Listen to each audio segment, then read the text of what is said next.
أعوذ بالله من الشيطان الرجيم. بسم الله الرحمن الرحيم.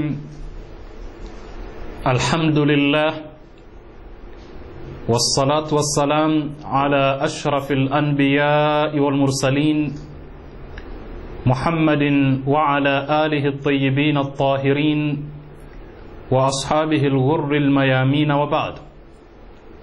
يقول المولى الحق سبحانه وتعالى في محكم كتابه المجيد: أعوذ بالله من الشيطان الرجيم، وإنك لعلى خلق عظيم. وقال عز من قائل: فبما رحمة من الله لنت لهم ولو كنت فظا غليظ القلب لانفضوا من حولك. صدق الله العلي العظيم. والسلام عليكم ورحمة الله وبركاته. Tunamshukuru Mwenyezi Mungu Subhanahu wa Ta'ala, vile vile na kumtakia rehma na amani bwana wetu mtukufu Mtume sallallahu alayhi wa alihi wasallam. Tutakuwa insha Allah na mfululizo wa vipindi kuhusu masala ya akhlaqi, maadili mema. Tatizo la ulimwengu wa leo ni tatizo la kimaadili, na lau kama ulimwengu ukifikia mahala ukaweza kujiweka sawasawa kimaadili, basi tutaepukana na matatizo mengi ambayo yanamsibu binadamu katika ulimwengu wa leo. Kwa hivyo matatizo ya kisiasa duniani ni suala la kiakhlaqi, maadili. Matatizo ya kiuchumi duniani yanahusiana na tatizo la kimaadili. Matatizo ya kijamii kwa ujumla, matatizo ya kimazingira na uharibifu wa mazingira, na yote unayoyafahamu kwamba ni matatizo yanayoyafanya maisha ya binadamu, Waislamu na wasiokuwa Waislamu, yawe ya dhiki na tabu, linatokana na maadili. Na hauwezi kuzungumza juu ya maadili bila kuzungumza juu ya utamaduni. Kwa hivyo utamaduni wa watu ndio unahusika sana katika kuainisha maadili, maadili yanayofaa na maadili yasiyofaa. Kwa hivyo Uislamu, kama ilivyokuwa dini nyingine na kama ilivyo kwa wale watu ambao si watu wa dini, watu wenye kuamini mambo ya kisekula, vile vile wana kitu kinachoitwa ethics, maadili, tabia njema ambazo zinafaa kukubalika katika jamii na tabia ambazo jamii haizikubali. Na ndio dhana ya norm au norms, ni kuwepo kwa viwango vya maadili ambayo yamekubalika katika jamii fulani. Hiyo ndio maana ya norm. Kwa hivyo kila jamii ina viwango fulani vya maadili vilivyokubalika katika jamii ile, sawa sawa jamii ile ni ya Kiislamu au si ya Kiislamu. Na hizi norm au norms zinapokuwa, kuna adhabu pale anapokwenda mtu kinyume na norm au zile standard za kimaadili katika jamii, akawa ataadhibiwa kama atakwenda kinyume, huitwa ni formal norm. Lakini informal norm ni yale mambo ya kimaadili ambayo mtu hahitaji kwamba aambiwe kwamba hayafai asiyafanye au yanafaa ayafanye, na hayana adhabu kwa mtu kuyafanya au kutoyafanya. Hizi dhana ni muhimu sana kuzielewa kama tutakavyofafanua kwa kina insha Allah. Kwa hivyo tunapojadili masala ya maadili na tabia njema katika jamii ya kibinadamu, ni kwa sababu binadamu anatofautiana na mnyama. Binadamu anatakiwa atawaliwe na taratibu fulani katika jamii, na ana uhuru wa kukataa au kutokukataa kufanya jambo. Kapewa na Mwenyezi Mungu uhuru fulani, lazima atofautiane na mnyama. Uislamu uko mbele sana katika hilo. Mtume sallallahu alayhi wa alihi ameambiwa katika Qur'ani, wa innaka la'ala khuluqin adhim, hakika wewe uko juu ya tabia njema una tabia njema za hali ya juu sana. Adhimu, una tabia njema adhimu, na anayesema hivyo ni adhimu mwenyewe ambaye ni Mwenyezi Mungu Subhanahu wa Ta'ala. Na Mtume akasema katika hadithi yake mashuhuri, bu'ithtu liutammima makarima al-akhlaqi, au innama bu'ithtu liutammima makarima al-akhlaqi, nimetumwa ili nikamilishe uzuri wa tabia njema. Kama ni matni ya pili, maana yake ni kwamba hakika sikutumwa kwa jingine lolote lile.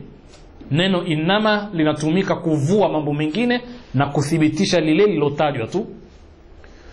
Kwa hivyo Mtume anaposema innama bu'ithtu liutammima makarima al-akhlaqi, maana yake ni kwamba kwa hakika sikutumwa kwa jingine lolote lile, ila nimetumwa kwa ajili tu ya kukamilisha ubora wa tabia njema. Kwa hivyo ndio tukasema kwamba tabia njema ni kitu ambacho kinahusu nyanja zote za maisha ya binadamu. Uongozi una ethics zake,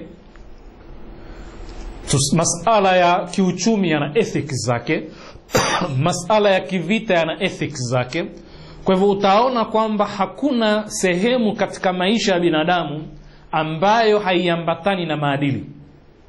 Maadili yakivunjwa ndipo amani inakosekana katika jamii. Maadili yakivunjwa ndipo siasa inakuwa mbaya. Maadili yakivunjwa ndipo uchumi unakuwa mbaya wa watu. Maadili yakivunjwa ndipo vita vinakuwa si vita vyenye utu hata chembe, kwa sababu vita vinatakiwa ikibidi vipiganwe ni kwa ajili tu ya kusimamisha haki na kuondoa dhulma pale ambapo hakuna njia nyingine, hakuna alternative nyingine ya kuondoa. Kwa hivyo sisi kama Waislamu tutaona kwamba hata katika vita tuna akhlaqi na adabiyati za vita, kwamba yule anayekwenda katika vita kuna maadili yanayomtawala, kuna mambo ya kiutu vile vile. Japokuwa vita ni suala ambalo linahusisha kuua pengine, lakini pia katika hilo kuna maadili na adabu nzuri. Kwa hivyo huna namna wewe ya kuepuka suala la kimaadili. Na Uislamu umekuwa ni mpana zaidi katika kuzungumza suala la akhlaqi, la tabia njema. Kwa hivyo kuna maadili ya kula, mtu ale vipi. Kuna maadili hata ya kwenda msalani, aingie msalani vipi, na anapokuwa msalani awe katika hali gani. Ni maadili hayo, ni adabu na mafunzo yanayotakiwa yatekelezwe hata sehemu ya faragha mtu yuko msalani. Mtu anapokuwa katika faragha na mkewe au katika faragha na mumewe, bila shaka yeye ni binadamu, si mnyama. Kuna maadili na tabia ambazo anatakiwa awe nazo katika shughuli ile. Kwa hivyo utaona Uislamu kuanzia mambo makubwa mpaka mambo madogo kabisa yamefungamanishwa na tabia njema, na kuna maadili ambayo yanatakiwa yamuongoze mtu katika mambo hayo. Kwa hiyo unapokuwa katika vita, ni maadui unapigana nao na umelazimika upigane nao, na ni watu wanaosimamia batil, hawataki uadilifu, na hakuna njia ya kutatua hilo tatizo ila kwa kutumia nguvu. Imebidi, kwa sababu vita katika Uislamu sio khiari ya kwanza, sio option ya kwanza. Vita vingi vya Kiislamu si kama vinavyoeleweka, ni vita vilivyopiganwa kwa sababu Waislamu walikuwa hawana budi ila waingie katika vita, na vingi vilikuwa vya kujihami, si vya kuhujumu. Sasa hatuzungumzi masala ya jihadi na vita, lakini tunazungumza kwamba unapoingia katika vita kuna akhlaqi na tabia njema za vita. Usiue watoto, usiue wakina mama, usitie maji sumu. ni sehemu katika tabia njema katika vita. Kwa hivyo tunapozungumza suala la tabia njema katika Uislamu, tuelewe kwamba ni kitu kinachomhusu binadamu katika maisha yake ya kila siku, katika hatua zake za kila siku. Anapokuwa barabarani lazima atembee na akhlaqi, tabia njema. Aende mwendo gani, macho yake yawe vipi, mwendo wake uwe wa sampuli gani. Kwa hivyo hakuna mahala ambapo mtu atakuwa nje ya tabia njema. Sasa katika lugha ya Kiarabu tunapozungumza neno akhlaqu manake ni tabia njema. Akhlaqiyatu ni mambo yote yanayohusisha tabia njema. Kwa lugha ya Kiingereza wanasema ethics. Na ukitizama suala zima la ethics si suala finyo kiasi hicho, ni moja katika branch za philosophy, na watu wanasomea taaluma hii mpaka kufikia kiwango cha juu cha PhD, wanasoma ethics tu, kwa sababu ni uwanja mpana unamhusu binadamu katika nyanja zote za kimaisha, hana nafasi ya kuepuka. Kwa hivyo neno khuluqun, akhlaqun, akhlaqiyatu ni neno linatokana na umbo la ndani la mtu. Yani katika lugha ya Kiarabu kuna maneno mawili. Kuna neno khalqun kwa maana ya umbo la nje, vile unavyomuona mtu, ile physical appearance yake, hiyo ni khalqun. Macho yake, uso wake, urefu alokuwa nao, upana alokuwa nao, rangi yake. Kwa hivyo hiyo inaitwa ni khalqun katika lugha ya Kiarabu. Na khuluqun ni neno vile vile lina maana ya umbo la binadamu, lakini sio umbo la nje, ule muonekano wake physically, bali ni lile umbo la ndani. Yani binadamu ana maumbo mawili, la nje linaloonekana na la ndani ambalo halionekani. Kulijenga umbo la nje ni kitu chepesi, rahisi. Unaweza ukawa nadhifu, ukapendeza, kama ni mwanamke akapaka wanja, lipstick, akajipoda, akapendeza ule muonekano wake, akawa msafi, akavaa vizuri, amejipamba umbo lake la nje. Na anaweza kutengeneza binadamu haiba fulani kwa sababu ya sauti yake, umbile lake, akitokea mahala anaonekana ile haiba yake kwa sababu ya umbo la nje. Lakini kuna mjengo mwingine wa ndani, kuna umbo lingine la ndani, nalo linajenga haiba na personality ya mtu, ile shakhsia ya mtu. Hili umbo la ndani ambalo hatuwezi kuliona, kulihisi, kulinusa wala kuligusa, ni umbo ambalo linahusu masala ya kiroho, masala ya kimaadili.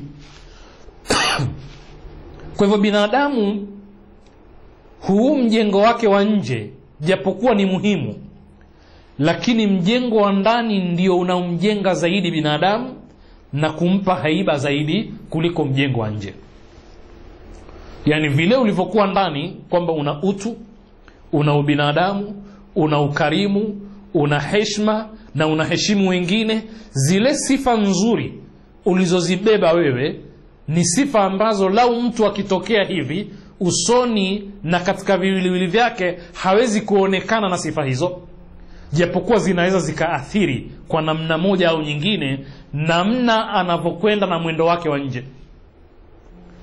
Uislamu unataka kutuambia sisi kwamba msihangaike tu kujenga umbo la nje, hakikisheni vile vile lile umbo la ndani limejengeka vizuri.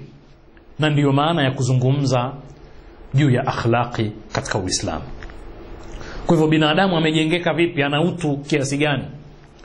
Kwa hivyo lau kama tutamuona mtu mwenye heiba, kwa maana ya kwamba ukimtizama umbile lake, sauti yake, akitokea mahala, namna alivyovaa, ukubwa wa mwili wake, mwendo wake, tunaweza tukampa heiba fulani. Lakini mtu yule anaweza kufanya baadhi ya vitendo vile vitendo vikatufanya tuvunje ile heshima yote na ile heiba yote tunayoiona kupitia umbile lake. Lakini mtu mwingine anaweza akawa hana umbile la kuvutia la kumpa heiba. Ukimuona hana hilo umbile, hana hiyo sauti, lakini yale maadili yake ule utu alokuwa nao, ule mjengo wa ndani ukamfanya awe na heshima kubwa sana, akawa na heiba kubwa sana, kwa sababu amejengeka kindani. Tunaweza tukatoa mfano wa watu ambao hata si Waislamu, kwa sababu tunapozungumza suala la maadili na tabia njema, utaona kwamba kuna maeneo ambayo vile vile tunavuka zaidi ya kumzungumza Muislamu tu, bali tunamzungumza asiyekuwa Muislamu vile vile. Kuna mambo ya kiutu anatakiwa ashikamane nayo. Kwa mfano, Gandhi aliyeleta ukombozi na uhuru wa India mwaka 1947. Pengine mimi na wewe tukikaa pamoja na Gandhi, tuna uzito zaidi ya yeye, tuna mwili zaidi ya yeye, pengine tunavaa vizuri kuliko mashuka alokuwa akivaa Gandhi.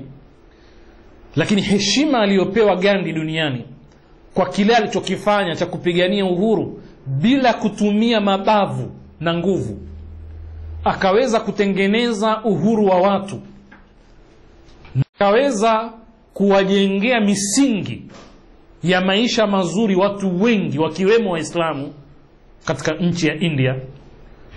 Hicho ndicho ambacho tunachokizungumza sisi, kwa maana ya kwamba ile heiba ya nje inaweza kufunikwa na heiba ya ndani. Ule muonekano na mvuto wa nje unaweza ukafunikwa na mvuto wa ndani. Kwa hivyo binadamu anatakiwa alenge zaidi, mbali ya mjengo wa nje, alenge vile vile kujijenga ndani. Utaona sisi katika masala ya kimalezi tumekuwa tukilenga zaidi miili na mahitaji ya mwili. Mama anapokwenda kazini humwacha mwanae mdogo kwa mfanyakazi, lakini anaporudi kutoka kazini hamu yake kubwa ni kujua tu kwamba je, mwanae alikula? Je, alioga? Je, alilala? Hiyo ndio hamu yake kubwa. Kwa hivyo kubwa analotaka kulijua kwa mfanyakazi yule kwamba ulimlisha mtoto? Ndio, nilimlisha. Alishakoga mtoto? Ndio. Alipumzika, alilala? Ndio. Pengine zaidi ya hapo kucheza. Sasa ni sawa na ni jambo muhimu sana, ni muhimu kwa kukua kwa mtoto, ni jambo la msingi.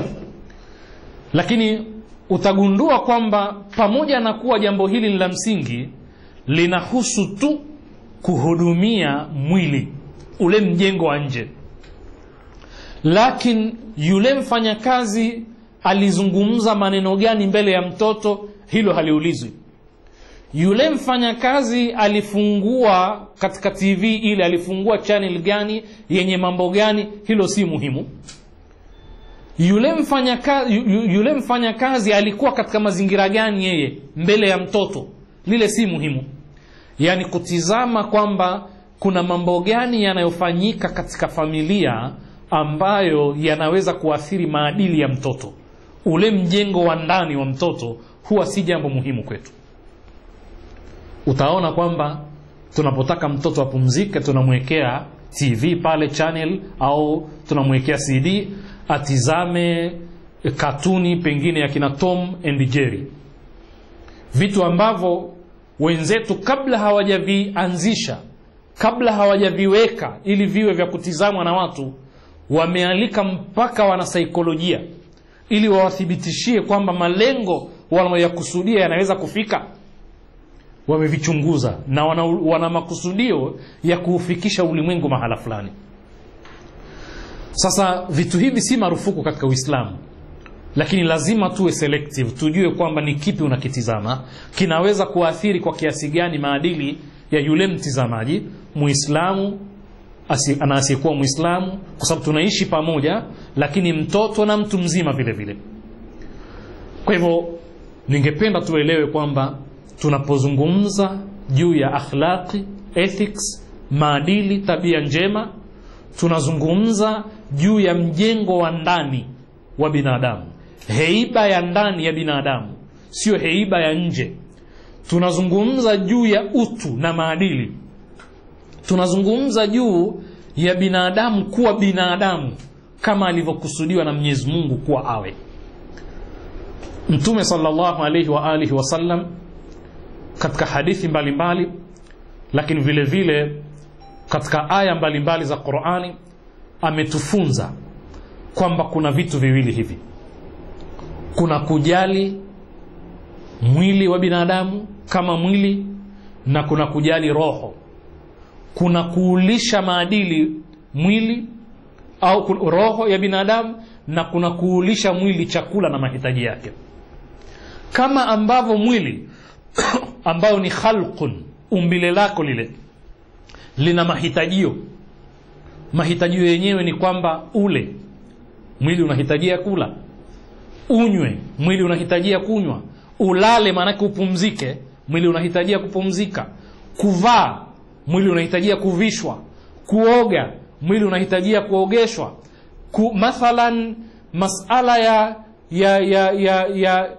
mtu kuwa katika mazingira fulani ambayo mwili wake utarelax, atahisi kwamba amepumzika, hana uchovu, ni vitu muhimu. Kutibiwa, mwili unaweza ukapata maradhi ambayo yakaufanya usiwe katika hali ya kawaida, unahitajia matibabu. Haya ni mahitaji ya mwili, physical needs.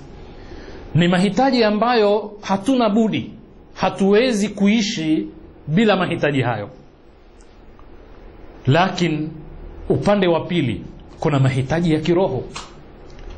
Kama ambavyo yale mahitaji ya kimwili yanaufanya mwili uwe katika afya na katika hali inayotakiwa, mahitaji ya kiroho vile vile yanaifanya roho, ubinadamu, utu wa binadamu, ule ubinadamu uliokusudiwa uwe katika kiwango ambacho Mungu kakukusudia. Sasa ni makosa makubwa sana binadamu anapohisi kwamba anahitajia kuhudumia mwili tu, lakini kuhudumia roho yake hahitaji. Kwa hivyo huu ndio upande ambao tunahitajia kuzingatia pindi tunapozungumza juu ya akhlaq. Mungu anasema katika Qur'an kumwambia bwana Mtume sallallahu alayhi wa alihi wasallam, wa thiyabaka fatahhir, na nguo zako uzisafishe. Tabaan suala la kusafisha nguo ni suala la mahitaji ya kimwili, na Mtume sallallahu alayhi wa ali anasema katika hadithi maarufu, al-islamu nadhifun au an-nadhafatu min al-imani, kwamba usafi ni katika imani. Pengine mtu anaweza kuelewa maana yake ni kuwa msafi physically, mwili wako ukawa msafi, nguo zako zikawa safi, ukatumia vile vile uturi, ukapendeza, ni msafi. Tabani hilo linahimizwa katika Uislamu, ni sawa. Lakini ndio makusudio pekee hayo? Mwenyezi Mungu Subhanahu wa Ta'ala alipomwambia Mtume katika Qur'ani, wa thiyabaka fatahhir, na nguo zako uzisafishe ziwe safi, uwe mtu nadhifu, msafi, hakukomea Mwenyezi Mungu katika usafi wa mwili tu, katika kuhudumia mwili tu, lakini alimwambia Mtume, warujza fahjur, na machafu au maovu ya hame, ya epuke. Kwa sababu kuepuka maovu maana yake ni kuisafisha roho. Ni usafi wa aina ya pili ambao ni muhimu zaidi. Kwa hivyo ile imani ya mja itamfanya awe msafi. Haingii peponi ila mtu msafi. Msafi wa roho kwanza, ambapo huo usafi wa roho yake ndio utakaoleta usafi wa mwili.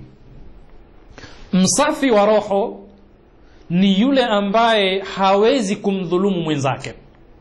Msafi wa roho ni yule ambaye hawezi kusema uongo, ni yule anayejali ahadi, ni yule ambaye ni mwaminifu katika amana za watu, ni yule ambaye si mzinifu, anayechukua wake za watu, anayechukua mabinti za watu. Manake huyu ndio nadhifu, ndio msafi. Huu ni usafi mwingine wa kiroho unaotakiwa. Kwa hivyo unapopendeza wewe upendeze ndani kabla ya nje. Ndipo tunapozungumza juu ya akhlaqi, tabia njema, tunakusudia kuzungumza mambo hayo, kwamba dunia imekosa nini mpaka ikafikia katika matatizo tuliokuwa nayo. Lau kama tungeulizwa kwamba tatizo kubwa unavodhani wewe, tatizo kubwa la dunia hii nini, majibu kwa ufupi ni kwamba tatizo kubwa la ulimwengu wa leo ni maadili, ni ethics, ni akhlaqiyat, ni tabia njema.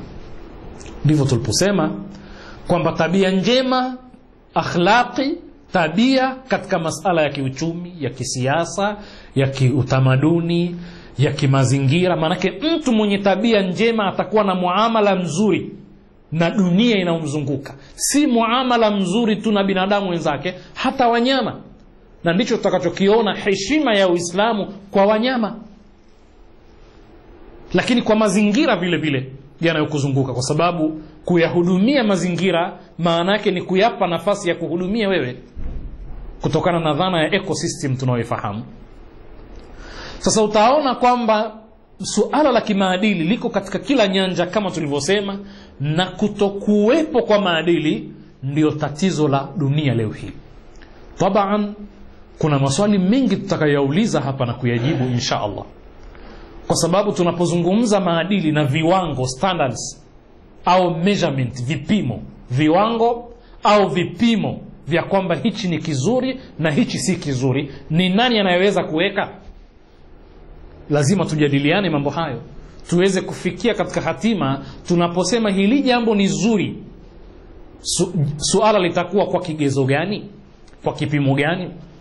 Je, haiwezekani jambo fulani likawa nzuri kwa jamii fulani na utamaduni wao, lakini likawa baya kwa jamii nyingine? Ukienda katika kitabu cha bwana mmoja anaitwa Schaeffer, kitabu kikubwa mashaallah kizuri, kinaitwa sociology. Katika kitabu hiki kinachozungumza masala ya kijamii, kinaonesha hata ile taarifu, definition, maana ya familia ni nini. Utagundua kwamba katika kuelezea masala ya tabia njema au maadili ambayo yanaambatana na suala zima la culture, utamaduni, kuna maeneo ambayo binadamu wanatofautiana. Sasa suala litakuwa ni kwamba ni nani anayeweza kuset hizo standards, kuweka viwango vya kwamba kigezo hiki ni kipimo cha tabia njema na hiki ni kipimo cha tabia mbaya. Na ndio hayo yanojadiliwa katika falsafa, katika branch kama tulivyosema ya ethics. Na utaona kwamba katika kitabu kile anajadili dhana ya familia, kwamba familia ni nini. Kwa hivyo Muislamu akiulizwa familia ni ipi, ana maelezo juu ya kwamba familia ni ipi. Lakini vile vile sisi kama Waafrika tuna utamaduni wetu wa Kiafrika. Kuna mambo tunakubaliana sote kwa kuwa ni Waafrika, alafu ndani ya Uafrika wenyewe kuna mambo ambayo kila kabila lina tofautiana na kabila jingine. Lakini utaona vile vile tunaposema familia yangu, kila mmoja ana maana yake. Uislamu na maana ya familia ni nini? Sasa ajabu niliyoiona ni kwamba ametoa maana kiasi 4 za familia. Ile ya 4 akaihimiza sana na kuonyesha kwamba ni pana zaidi, ni broader concept, na hizi nyingine ni narrow concept, ni finyo zaidi. Lakini moja katika sababu za kuonyesha kwamba ile maana ya 4 ni pana zaidi na ni nzuri zaidi na ndiyo sahihi zaidi, ni kwa sababu maana ile ilikuwa ni pana kiasi cha kuingiza watu wowote wale wenye kuishi pamoja, wenye uhusiano wa aina yoyote ya kijinsia, kwamba na wao vile vile wanaitwa familia. Kwa hivyo ilikuwa ni namna moja au nyingine ya kuhalalisha homosexuality, uhusiano wa watu wa jinsia moja, na wale guys na wale lesbianism, watu ambao wanaamini dhana za uhusiano baina ya mwanamke na mwanamke au mwanaume na mwanaume, almusahaqa walliwat. Kwa hivyo yeye kaipenda hiyo maana. Sasa suala ni kwamba, je, familia ya mwanaume na mwanaume walioana Kiislamu inaitwa familia? Mwanamke na mwanamke, ma lesbians, mwanamke na mwanamke wanaishi pamoja, wanafanya musahaqa, inaweza ikaitwa ni familia? Si utamaduni wa Kiislamu wala wa Kiafrika kusema kwamba hiyo ni familia. Matarajio ya familia yanajulikana, sababu ya kujenga familia inajulikana, lakini ninachotaka kusema hapa ni kwamba kwa sababu ya watu kutofautiana kwa kiasi fulani katika maadili na utamaduni, watu wanaweza kuwa na dhana vile vile tofauti. Kwa hivyo tutahitajika tufahamu kwa hakika ni vigezo gani vinaweza kutumika kuweza kutofautisha baina ya maadili mema na maadili mabaya, ili tunapotangaza maadili mema iwe ni jambo ambalo lina viwango vinavyojulikana ambavyo viko wazi. Na hapa tutamaliza mazungumzo yetu ya leo kwa kuuliza swali ambalo tutaanza nalo katika mazungumzo yetu yajayo, kwamba je, tunapozungumza kwamba jambo fulani ni baya, ni kwa sababu jambo lile kiasli kinecha kimaumbile ni baya, au kwa sisi Waislamu, au ni kwa sababu Mungu kaliharamisha? Yani suala liko hivi, Mungu anaposema kitu fulani ni kibaya au ni haramu, kitu kile ni kibaya au haramu kwa sababu Mungu kasema, au kwa sababu nature yake ni kibaya? Anaposema Mwenyezi Mungu kwamba kusema ukweli ni kitu kizuri, je, ni kwa sababu Mungu kasema, au kile kitendo cha kusema ukweli hata kama Mungu hakuagiza ni kizuri? Kwa hivyo je, zuri ni zuri kwa sababu Mungu kaamrisha, na baya ni baya kwa sababu Mungu kakataza? Au zuri ni zuri ndio maana Mungu akaamrisha lifanywe, na baya ni baya ndio sababu Mwenyezi Mungu akakataza kufanywa? Nadhani tofauti iko wazi hapo. Sasa hapo ndipo ambapo tutataka kuelewa kwamba haya mambo mabaya, je, alhasanu hasanun bidhati, alqabihu qabihun bidhati, au alhasanu hasanun biamrin min Allah? Je, zuri ni zuri kwa sababu Mungu kaamrisha, na baya ni baya kwa sababu Mungu kakataza? Au zuri ni zuri hata kama Mungu hakuamrisha lifanywe, na baya ni baya tu hata Mungu hakutuma mitume kutufundisha kuwa ni baya? Tunahitajia kutoa maelezo katika hilo. Lakini tukija katika ulimwengu wa pili huu wa kisekula, tunaposema uongo, jamii zinasema kwamba hicho ni kitendo kibaya, ni jambo baya. Je, ni baya kutokana na nature yake, au ni baya kutokana na nature? Nature kwa maana ya maumbile asili yake, na nature kwa maana ya mazingira tuliokulia, ndiyo yametufunza kuwa ni baya. Yangetufunza kuwa ni zuri, lingekuwa nzuri.